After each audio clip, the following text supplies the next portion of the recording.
हरे कृष्णा। तो स्वागत है आप सभी का इस सीरीज़ के सेकंड पार्ट में। पिछली वीडियो में हमने देखा कि कैसे सभी देव क्षीर सागर के तट पर जाते हैं और भगवान अपने धरती पर अवतार लेने की सूचना सभी को देते हैं। किस तरह वासुदेव और देवकी का विवाह हुआ, देवकी के भाई कंस के लिए आकाशवाणी होती है। अब आगे।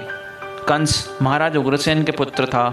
कंस भोज राजवंश का था। ऐसा कहा जाता है कि कंस सभी भोज वंशियों में सबसे अधिक असुरी प्रवृत्ति का था। जैसे ही कंस ने ये आकाशवाणी सुनी, वो रथ से खड़ा हुआ और अपनी ही बहन देवकी के बाल पकड़कर उसे तलवार से मारने वाला था कि तभी देवकी के पति वसुदेव ने कंस से यह शब्द कहे। उन्होंने कहा, कंस, आप भोज वंश के बहुत महान राजा हैं। सभी लोग आपको एक श्रेष्ठ राजा और योद्धा के रूप में जानते हैं और आप अपनी ही बहन को उसके शादी के दिन मार देना चाहते हैं। आप मृत्यु से इतना चिंतित क्यों हैं? हमारे जन्म के साथ ही मृत्यु भी जन्म लेती है। हर एक क्षण हम मृत्यु के निकट जा रहे हैं, हर क्षण, प्रति क्षण।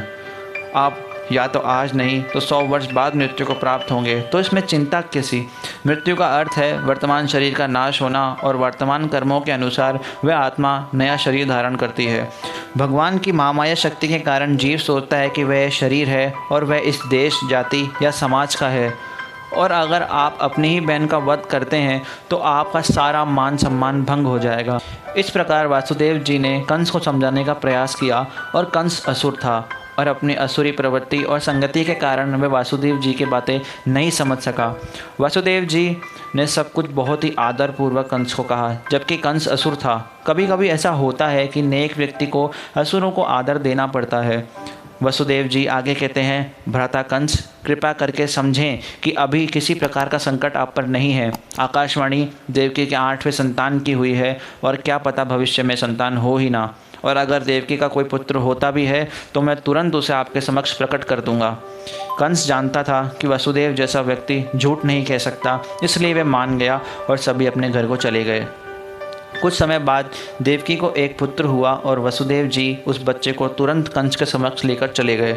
वसुदेव जी का ये व्यवहार देख के कंस चकित हो गया और कुछ करुणा की भावना उसके मन में जागने लगी और उसने बच्चे को छोड़ दिया। कुछ समय बाद वसुदेव जी घर को चले गए।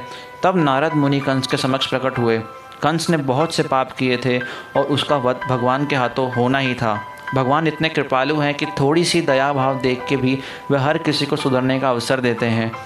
नारद मुनि जानते थे कि कंस जैसा असुर नहीं बदलेगा और भगवान को शीघ्र बुलाने के लिए उन्होंने कंस को सतर्क रहने को कहा और श्री भगवान सबसे अधिक छलीय हैं ये बताया।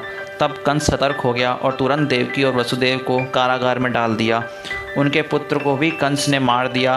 प्रतिवर्ष देवकी को पुत्र हुए और कंस ने उन सभी को मार दिया।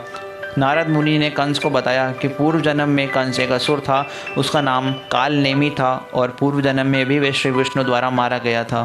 कंस यह सोच के चिंतित था कि पूर्व जन्म की तरह अब भी वह भगवान द्वारा मारा जाएगा। तब उसने अपने पिता को भी कारागार में डाल दिया और पूरी मथुरा नगरी पर शासन करने लगा।